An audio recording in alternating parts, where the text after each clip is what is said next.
Good afternoon mga ka-reels, mga ka-DI. Magandang hapon mga ka-DI at for today's video guys ay may gagawin tayong paglilinis dito sa CBT ko guys. Kung nakikita nyo, yan, nakabukas na siya guys. So titingnan natin ngayon guys, ipakita ko sa inyo mga tools na kung halimbawa mag DIY kayo guys, papakita ko lang sa inyo kung ano yung mga tools na dapat kailanganin ninyo. Ang mga kailangan natin na tools guys at para pangtanggal dito, kailangan natin ng 22 22 mm. Yan. Yan. 22 mm para dito yan guys. Yan.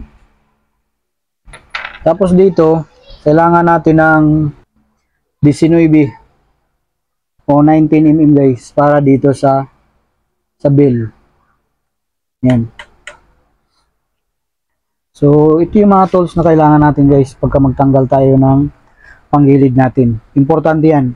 Pero ang pinaka-importante, dapat may ganito kayo guys. Yan. Kung makikita niyo, kailangan may impact drills kayo guys na gagamitin na katulad nito. Dahil para hindi kayo mahirapan pagtanggal nito, yung drive pulley natin at saka yung dito sa bill natin. Dahil mahirap ito tanggalin pagka wala kayong impact drills. Although mayroon namang mga special tools nito na Y, pero mahirap dahil isususog dito. At pagka hinigpitan, magtatanggalin mo, minsan umaangat, umiikot lang din siya. So, ito yung mga tools na kailangan natin. Mayroon tayong ganito, mayroon tayong ganitong 22 at saka 19, at mayroon tayong T-range na 8 mm para pagtanggal dito sa ating mga crankcase. Ito siya guys. Yan. Mga bolts dito sa ating crankcase. So, yun guys. At matagal-tagal na rin kasi ito na hindi ko nilinisan. So, lilinisan ko ngayon guys. So, ang tabayanan lang ninyo, standby lang kayo mga guys. One eternity later. So, yun guys. Natanggal na natin yung starter Bendix drive niya guys. Yung drive pulley natin, yung back plate natin, yung slide piece natin at saka flyball natin. So may nakalimutan pala kong tools guys na kailangan pantanggal dito. Dapat mayroon kayo nito guys. Ganito. 39 mm siya guys. Yan o. Kasya siya dyan. Para mabakas natin, mahiwa-hiwalay natin to. Yung clutch natin. At saka yung top drive natin. Mapaghiwalay natin yun guys. Para malinisan din natin siya. So, ang pantanggal dyan is ito. Itong 39 mm guys. So kung wala naman kayo, dahil may compact wrench kayo, ito 39 din. Yan. Sa pang impact drills natin guys. So yun lang guys. Kailangan kumpleto kayo sa mga gamit kung mag DIY kayo. So anuhan ko yan, linisan ko yan ng gasolina. Pero ang dito panlinis ko guys ay mayroon akong CBT cleaner pang spray ito. Hindi ko yan linisan ng gasolina para hindi masira yung mga gasket dito guys. Yung mga gasket dito kasi masilan eh. Pag nabasa yan ng gasolina, lalambot. So tutulong ngayon ang langis niyan. So antabayanan ninyo guys at linisan ko pa yan. May planggana na. at kukuha ko dito ng gasolina sa tangke ko. One eternity later. Yun guys, nilagay na natin dito. Lagyan na natin ng gasolina. Binabad ko na. At linisan na natin yan. Kasama sa pamamagitan ng paintbrush o di kaya toothbrush guys. Ang gagamitin natin para malinis yung mga yan. Matatanggal yung mga langis-langis at saka alikabok. So yun guys. Umpisahan ko na yung paglinis guys. At kung makita nyo guys yung tinanggal kong clutch lining, pud-pud na siya guys. Oh. Kumain na to doon sa bill. So sana may pamalit pa ko nito. Papalitan ko, kaya nag-dragging pala ko dahil dumudulas na to guys. Pagka bumuka to siya, ito nang dumidikit doon sa bill natin, clutch bill natin. Kaya palitan ko rin to, babaklasin ko to guys. So antabayan na ninyo guys ang gagawin ko. One eternity later. Yun guys, mga ka-DI, at hinugasan ko na doon ng tubig. Matapos ko siyang hugasan ng gasolina, yung gasolina na yan. So nandito, pangalawang banlaw ko na to. Yung unang banlaw ko ay yung unang lagay ko ng tubig, sinabunan ko sila. Tapos itong pangalawang banlaw, ito yung okay na, tapos na siya. So ganun lang guys, kung DIY tayo ng ating sariling motor para iwas kumbaga ano na rin yun, hindi tayo malakihan ng kung wala tayong budget. So kung kaya natin at may kumpleto naman tayong mga gamit katulad yung ginagamit ko, so kaya natin gawin. Basta lahat ng babaklasin natin, tatandaan lang natin, ibabalik din natin ng maayos. So yun, pagkatanggal ko dito sa planggana ng itong spare parts na to, pupunasan ko siya guys at patuyuin ko. May blower naman ako, madali siyang matuyo niyan. So gamitan ko siya ng blower. One eternity later. Yun guys, itong pinaka-crankcase niya guys ay linisan natin. Pamamagitan nito guys, CVT cleaning. Ito yung panglinis talaga ng panggilid para aware tayo na hindi ito masira itong gasket na to at saka itong kabila. Yung gasket ng drive pulley at saka yung sa torque drive natin guys, para maprotektahan. Dahil kung gasolina ang ilagay natin dyan, baka lalambot yan at tatagas yung gas guys. So yun no, i-spray lang siya, tatanggal yung mga grasa-grasa guys. Yan, kung makikita nyo yung grasa yung langis tanggal siya guys. So maganda sa panglinis talaga. Yan. So ganoon lang guys. Kailangan natin ng CVT cleaner dito para maprotektahan natin yung mga oil seal dyan. So yan, nalinis ko na rin yung mga parts dito guys. Yan. Nandyan na. So i-assemble ko na yan guys. Antabayanan lang ninyo mga ka-DI. One eternity later. Ayan mga ka-DI, na-symbol ko na yung torque drive natin, naibalik ko na at napalitan ko ng panibagong clutch lining guys.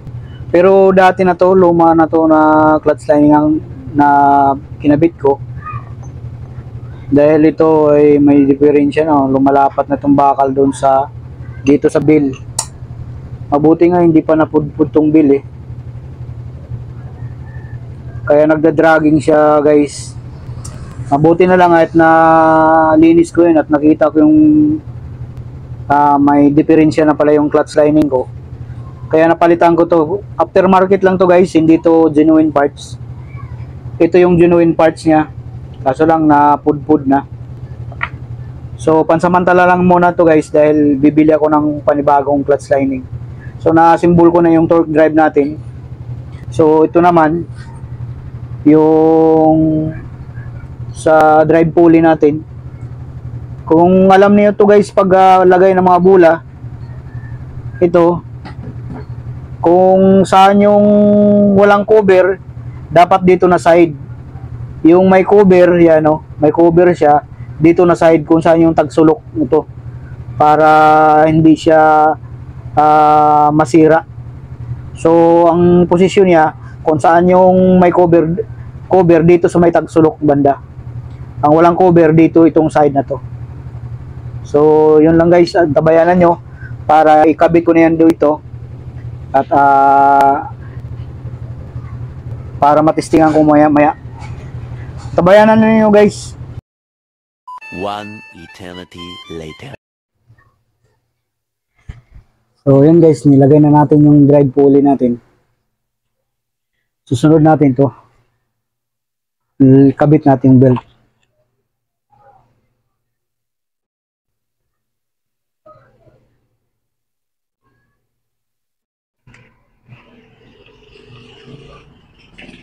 So lagyan muna natin ng bahagya ng grasa guys para hindi naman marami.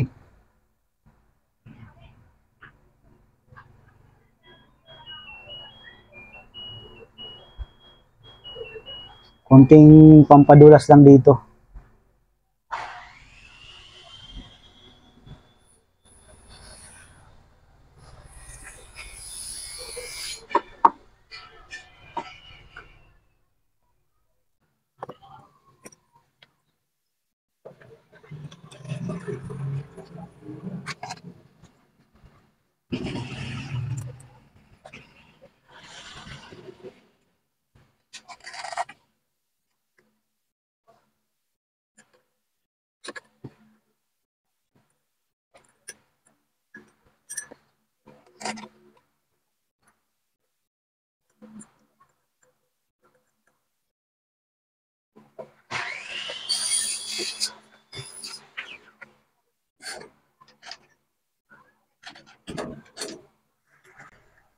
So yun, gamitan natin ng 22.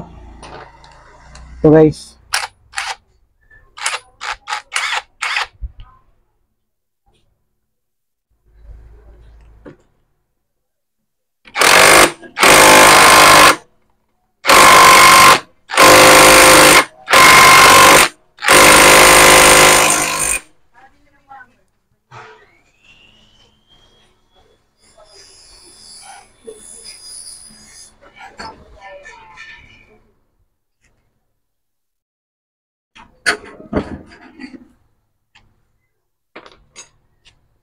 sunod natin to.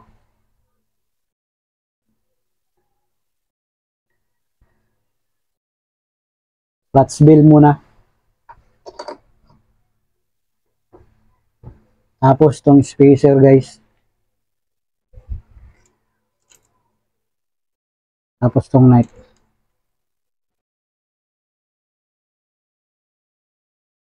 So gamit tayo ng 19 na ano, range.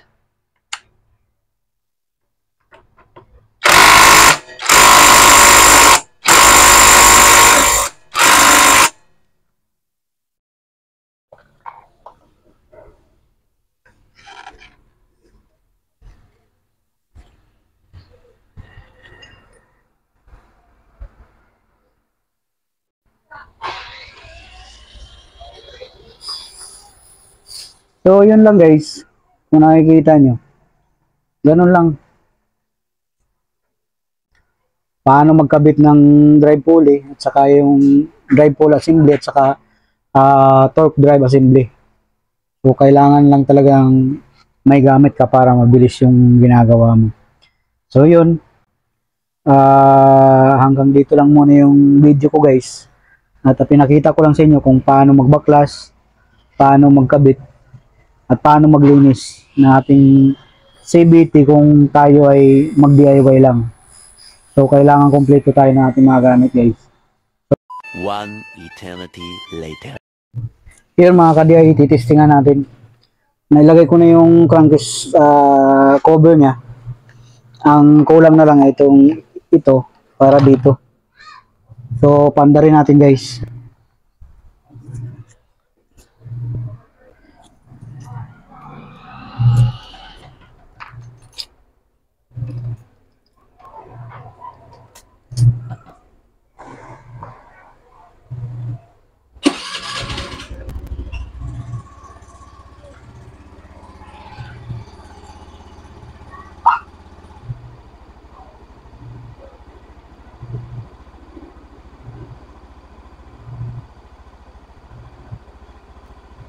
So yun guys, nakikita niyo yung andar niya.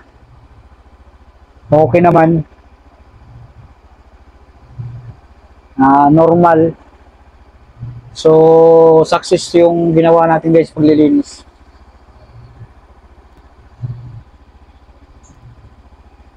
So thank you guys sa panonood ng aking video guys. Hanggang dito lang. At sa lahat ng mga subscriber ko, salamat sa pagsuporta. At thank you din sa mga nanonood lang ng aking video. At sa mga gustong mag-subscribe, subscribe kayo. At don't forget to follow and hit the notification bell para updated kayo sa aking mga video pang parating guys. God bless.